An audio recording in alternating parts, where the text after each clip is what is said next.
आपने देखा 2 दिन कैसा चला, जैसे हम तो हार चुके हैं, गए न हम हारे थे न हम हारे हैं, हम विजय को पचाना जानते हैं और न ही पराजित लोगों के प्रति उपहास करने के हमारे संस्कार है। मोदी तीसरे दफा वजीर आजम बने हैं, पहले से कमजोर वजीर आजम बने हैं, लेकिन तीसरी दफा वजीर आजम बने हैं। पाकिस्तान के लिए इसका क्या मतलब?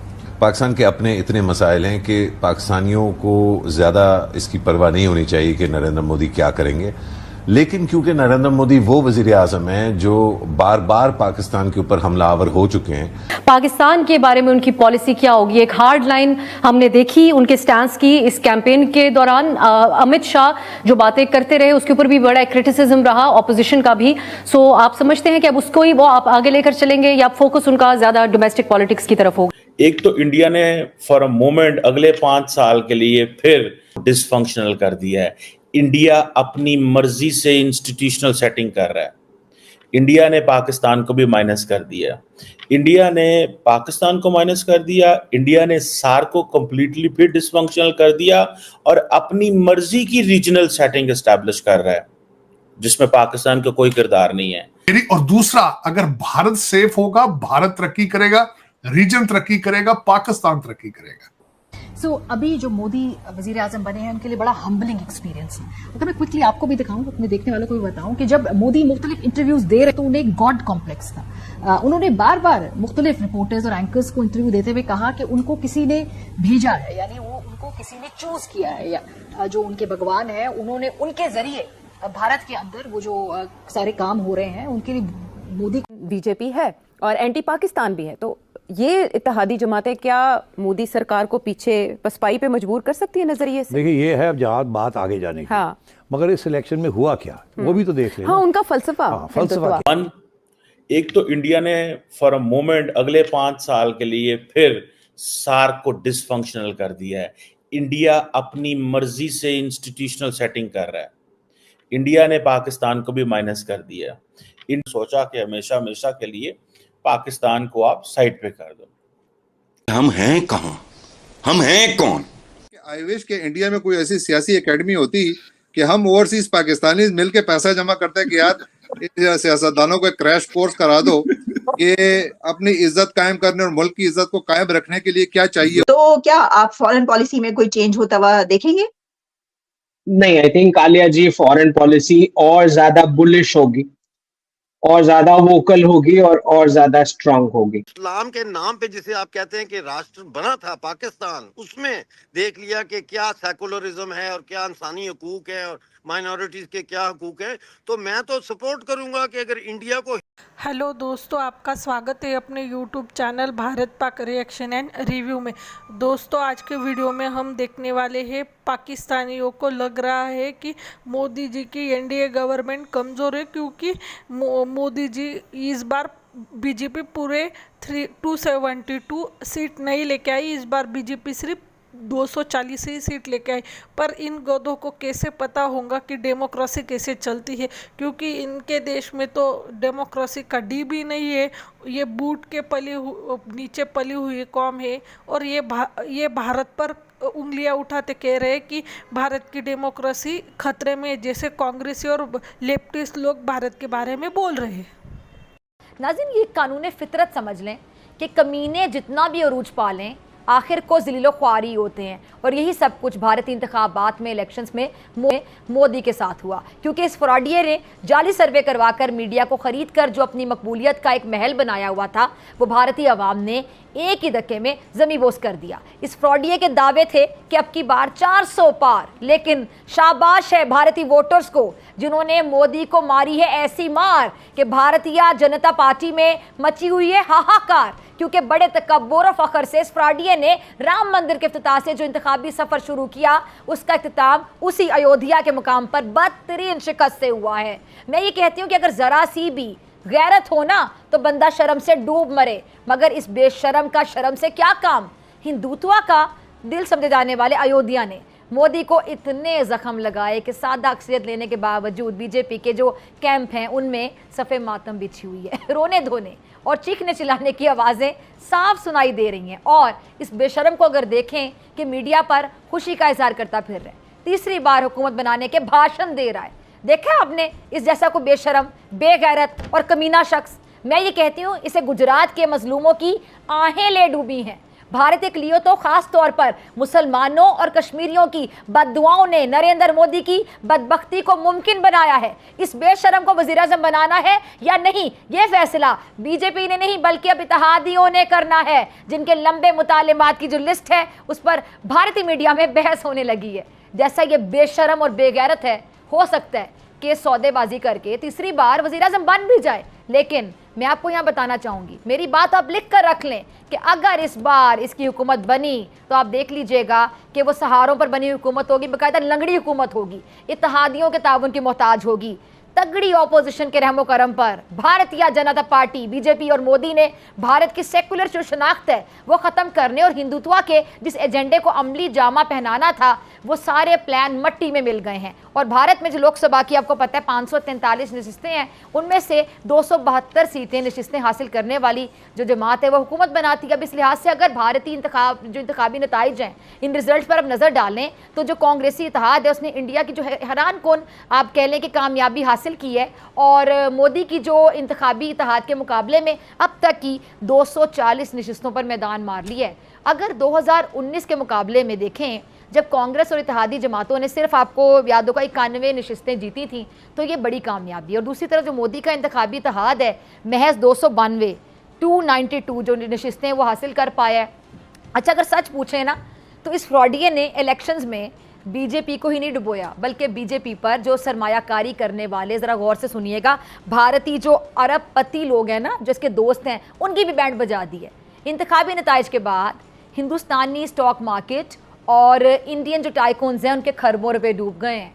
और मैं आपको बताऊं ब्लूमबर्ग के मुताबिक सबसे ज़्यादा जो नुकसान है वो मोदी की करप्शन के जो सबसे करीबी इसके यार खास कह लें गौतम अडानी उसका हुआ है, जिसके आप ज़रा सुनते जाइएगा 69 खरब 64 अरब रुपए डूब गए हैं, जिसे एक दिन में दौलत में सबसे बड़ी कमी करार दिया जा रहा है। मुकेश अंबानी को 7 खरब, जंदाल खानदान को 5 खरब और कुमार मंगलम को 2 खरब से ज़्यादा का नुकसान इन इलेक्शंस ने पहुंचा दी है। अब ये सारे वो लोग हैं जिन्होंने भारतीय मीडिया को खरीदने और इलेक्शन पोल्स को मैनेज करने के लिए मोदी के कहने पर पानी की तरह पैसा बहाया और डुबोया भी। अब यकीनन सारे कहीं मेरे ख्याल से अकेले बैठे आंसू भी बहा रहे होंगे, कितना नुकसान करवा लिया, और मोदी को यकीनी तौर पे गालियां भी निकाल रहे होंगे। लेकिन अब क्या कहते हैं कि वो पछतावे क्या हुआ जब चिड़ियां चुग गई खेत। हराम काम और हराम का पैसा ऐसे ही बर्बाद होता है जैसे कि इन लोगों का हुआ। इलेक्शंस का जब आगाज़ हुआ तो सेठी साहब से ही हमने इस मामले में तज्जिया लिया, क्योंकि नरेंद्र मोदी जा रहे थे बहुत तेज़ी से और वो कह रहे थे अब की बार 400 पार। ऐसे जायजे सामने आ रहे थे, सर्वेज आ रहे थे जो बता रहे थे कि मोदी जी जा रहे हैं लैंडस्लाइड बढ़तरी लेने, 2/3 मेजोरिटी लेने। लेकिन फिर एकदम सारे अरमानों का पहाड़ हुआ पाश पाश और नरेंद्र मोदी आ गए हैं ज़मीन पर। क्योंकि इससे पहले के जो दो इंतखाबात हैं जिसमें उन्होंने बड़ी अच्छी खासी अक्सरियत अपनी शो की थी, पहले से भी पीछे रह गए। जानना आपसे यह है कि एग्जिट पोल के नताइज भी नाकाम साबित हुए, गलत साबित हुए, सारे अंदाजे कैसे? आयशा, पहली बात तो यह है, जहाँ तक ये एग्जिट पोल्स हैं जब ये छप रहे थे तो उस वक़्त मीडिया के अंदर बातें शुरू हो गई थी कि ये बड़े बायस्ड हैं। अच्छा, और उनका बायस बड़ा क्लियर था। असली बात ये थी कि जो लोग जवाब देने से इनकार कर रहे थे उनकी अहमियत नहीं पहचानी गई कि वो क्यों इनकार कर रहे हैं, और जो लोग जवाब दे रहे थे वो ज़्यादातर वही थे जो मोदी के सपोर्टर्स थे, जिन्होंने मोदी के लिए वोट डाला था। जिन्होंने नहीं डाला था वो आगे से चुप करके चले जाते थे, did not commit themselves. Actually उनकी वजह ये थी, इन्होंने सोचा कि वो जेन्युइनली उन्होंने उनको एंटी मोदी नहीं है। दरअसल उनमें से बहुत से लोगों ने मोदी के खिलाफ वोट डाला था, मगर बताना नहीं चाहते थे, डरते थे कि ये अगर हम हाईलाइट हो गए या पिन पॉइंट हो गए, कल को वो जीत गया तो हमें फिर हमारे ऊपर कोई तशद्दुद ना हो, कोई प्रोसिक्यूशन ना हो एंड सो ऑन। इंतकामी कार्रवाई, स्पेशली इंतकामी कार्रवाई, specially Muslim voters, Dalits and other backward classes के जो लोग थे। तो मैं ये समझता हूँ एक तो रीज़न ये था कि एग्जिट पोल्स बायस थे, प्रो मोदी थे टू बिगिन विद। और जो साइडलाइन मीडिया है ना, जो ऑन द पेरिफेरी मीडिया था, जो एक्चुअली इंडिपेंडेंट मीडिया है, मेन स्ट्रीम मीडिया इंडिया का बड़े सेठों के हाथ में है जो कि मोदी के सपोर्टर्स हैं। यहाँ भी by the way main stream media जो है वो हमेशा एस्टैब्लिशमेंट के साथ होता है। वहाँ Modi was the establishment, because वहाँ कोई इस्टेब्लिशमेंट नहीं है, तो Modi was the establishment. Establishment वो होती है जिसके पास रियासत के सारे इदारों का कंट्रोल हो, तो मोदी के पास सारे इदारों का कंट्रोल था। इलेक्शन कमीशन मोदी के हक में थी। पहली दफ़ा इंडिया के अंदर इंडिया के इलेक्शन कमीशन के ऊपर उंगलियां उठी हैं और इल्ज़ाम लगे हैं कि ये तो इंडिपेंडेंट इलेक्शन कमीशन नहीं है। और ये अभी नहीं, जब ये बनी थी इलेक्शन कमीशन, जिस तरीके से लोगों को नॉमिनेट किया था, नॉन इंडिपेंडेंट लोगों को नॉमिनेट किया था, उसी वक्त ये इल्ज़ाम लगने शुरू हो गए थे पहली दफ़ा इंडिया की हिस्ट्री में कि ये इंडिपेंडेंट इलेक्शन कमीशन नहीं है। इंडिया के बारे में, इंडियन इलेक्शन कमीशन के बारे में ये कहा जाता था it is one of the most independent election commission in the world. वो दिन था और आज का दिन है। इलेक्शन से पहले ही इल्ज़ाम इंडिपेंडेंट मीडिया के जो थोड़ा सा है ये था कि इलेक्शन कमीशन इंडिपेंडेंट नहीं है, नंबर एक। नंबर दो, वहाँ की इंटेलिजेंस एजेंसियाँ, वहाँ की FB टैक्स अथॉरिटीज़, वहाँ के सारे जो रियासी अदारे हैं जो कि दबाव डाल सकते हैं या बायस हो सकते हैं, वो सारे नरेंद्र मोदी के हक में थे। उनकी सारी अपॉइंटमेंट्स पिछले 10 साल की और प्रमोशंस एंड ट्रांसफर सारे मोदी ने किए हुए थे, and they were all pro Modi. अच्छा, तीसरी बात ये है कि जो जुडिशरी वहाँ की, ये बड़ी इंटरेस्टिंग बात है। पहले से ये पता था सबको कि जुडिशरी जो है वो मेजॉरिटी जुडिशरी मोदी के हक में है जी, और वो इंडिपेंडेंट नहीं रही उस तरीके से जैसे पहले थी। वहाँ भी जो ये जो पॉपुलरिज्म या मेजॉरिटेरियनिज्म की क्या वो उसको कहते हैं, हाँ, ये सबको डंग लग गई थी। आधे इंडिया के रियासती इदारों को वो जो है मक्खी काट गई थी मेजॉरिटेरियनिज्म। तो that is the whole state structure वो टिल्टेड टुवर्ड्स नरेंद्र मोदी। अब जैसे कि सारा state structure except for one institution tilt हो रहा है टुवर्ड्स इमरान खान, वहाँ भी ये हो चुका था। तो इसके बावजूद, अब इंटरेस्टिंग बात ये है कि इसके बावजूद ये गवर्नमेंट स्ट्रक्चर, ये judiciary, intelligence agencies, election commission, इसके बावजूद नरेंद्र मोदी जो है has done so badly compare to his earlier record. वो 400 मांग रहा था तो उसे 240 सीट्स मिली। तो आप सोचिए कहाँ से कहाँ गिर चुका है वो। तो ये बहुत बड़ा डिबैकल है फॉर नरेंद्र मोदी। वहाँ बहुत चंद लोग थे, मैंने उनके तज्ज़िये सुने, उनकी यूट्यूब चैनल्स के ऊपर मैंने उनकी बातें सुनी, और उनमें से 2-3 ऐसे थे जो कि प्रिडिक्ट कर रहे थे कि नरेंद्र मोदी जो है 210 से 230 240 तक जाएगा। अच्छा। और उनको लोग सब कह रहे थे तुम्हें क्या पता, तुम्हें क्या पता, क्योंकि मेन स्ट्रीम मीडिया का बहुत सख्त प्रेशर था और दबाव था, सारी ब्रेन वॉशिंग के बावजूद वो सारा कुछ हुआ था। वहाँ का मिडिल क्लास, वहाँ की जो अर्बन मिडिल क्लास है और जो वहाँ की स्टेट स्ट्रक्चर के जो लोग हैं सारे प्रो मोदी थे। तो इसलिए, मगर ये था, प्रेडिक्शंस थी वहाँ कुछ लोगों की कि ये 230 240 250 से ऊपर नहीं जाएगा, मगर ज़्यादातर लोग यही समझ रहे थे कि कम से कम 270 280 तो मिल ही जाएंगी। अच्छा। अगर 303 नहीं मिलती जैसे पिछले बारी मिली थी तो इतनी तो मिल ही जाएंगी, तो सिंपल मेजॉरिटी होगी। उसके बाद वो जो NDA है, जो बाकी लोग हैं 30-40 सीटें उनकी हैं, तो उनको मिल जाएगी। तो ये ठीक ठाक 300 से ऊपर निकल के ये अच्छी गवर्नमेंट ये बना ले। मोहम्मद अली साहब हमारे साथ मौजूद है, सीनियर तज्जियाकार, उन्हें भी शामिल गुफ्तगू कर लेते हैं। अली साहब, अगर देखा जाए सिचुएशन को, अगर नताइज को देखा जाए तो नरेंद्र मोदी जो है वो तीसरी बार जो है सियासी पार्लिमानी इंतखाबात जीतने के बाद पहले सियासी लीडर बनने जा रहे हैं जवाहरलाल नेहरू के बाद। अब सिचुएशन ये है कि वो जिस तरह से दावे कर रहे थे कि अक्सरियत में आएंगे, 400 सीटें लेंगे, लेकिन उस तरह से वो अब हुकूमत नहीं बनाने जा रहे। तो अब क्या फैक्टर्स होंगे? और अहम सवाल यहाँ पर यह पैदा हो रहा है कि मोदी जो है वो तीसरी बार वज़ीर आज़म बनेंगे भी या फिर कोई और ऑप्शंस भी ज़ेरे गौर आएंगी? देखिए, आपने अहम सवाल किया। इसका 3 पहलुओं से जवाब दिया जा सकता है कि बुनियादी तौर पे ये जो इलेक्शन के नताइज हैं ये 3 चीजें साबित करते हैं। पहली बात ये कि उसका जो नजरियाती पहलू है, सियासी हिकमत अमली है, और जो माशी प्रोग्राम उन्होंने चलाया या ऑफर किया, उन तीनों के हवाले से जो कदामत परस्त और इंतहा पसंद हिंदू हल्के हैं उनमें तो उनकी एक लॉयल कॉन्स्टिट्यूएंसी मौजूद है। अलबत्ता जो उनकी कोशिश थी सियासी हिकमत अमली के तहत कि वाइडर जो पॉलिटी है उसमें से भी हमदर्दी और सपोर्ट हासिल करें, वो नाकाम होती हुई नजर आई है।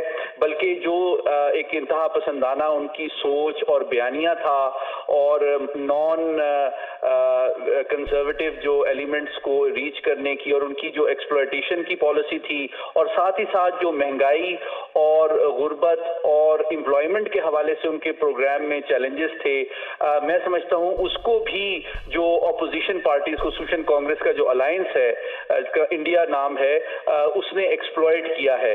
इसीलिए आप देखें कि इस दफा के जो इलेक्शन नताइज हैं उसमें जो हरीफ सियासी जमातें हैं उन्होंने एक बड़े पैमाने पे गेन किया है, जिससे ये साबित होता है कि भारत के अंदर हिंदुत्व का नजरिया जो है वो बदस्तूर मौजूद है, लेकिन उसकी एक खास हल्के और लॉयल कॉन्स्टिट्यूएंसी में तो सपोर्ट बेस मौजूद है और शायद रहेगी, लेकिन वाइडर पॉपुलर लेवल पे एक एब्सोल्यूट मेजॉरिटी की जो उनकी ख्वाहिश और ख्वाब था कि जी 400 से ज्यादा सीटें लेंगे और फिर शायद आइन को भी वो भारत के सेकुलरिज्म और जमहूरी रवायात से पाक करने में कामयाब हो जाएंगे।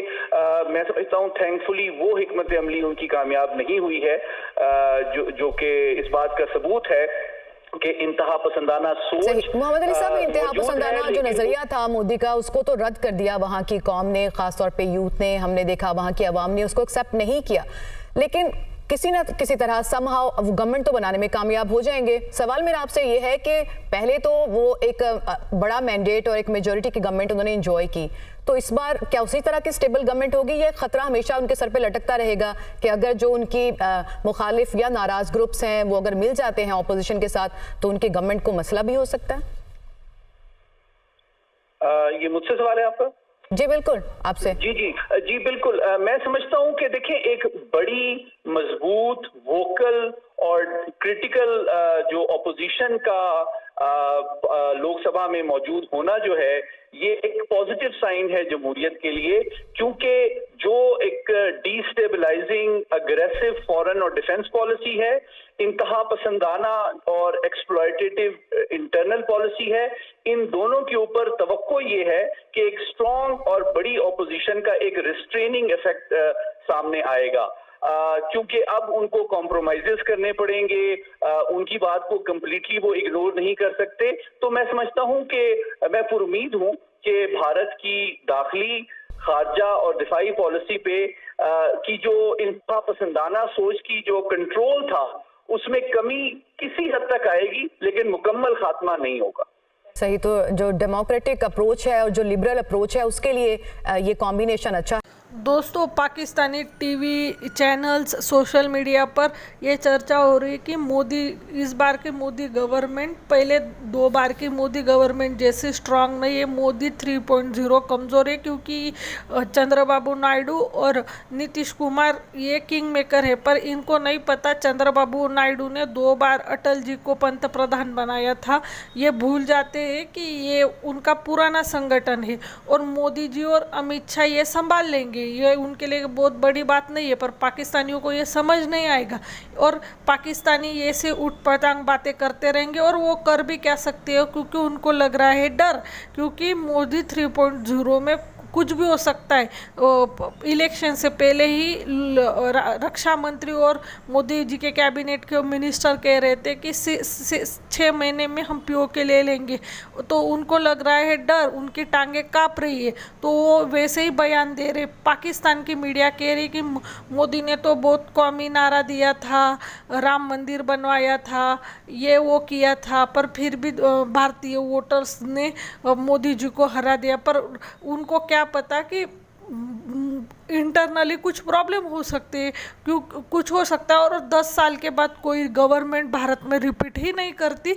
ये जवाहरलाल नेहरू जी के बाद अभी हुआ है, क्योंकि जवाहरलाल नेहरू पहले पंत प्रधान थे और इसीलिए वो रिपीट हुई। उसके बाद कोई लगातार 3 बार कोई रिपीट नहीं हुआ।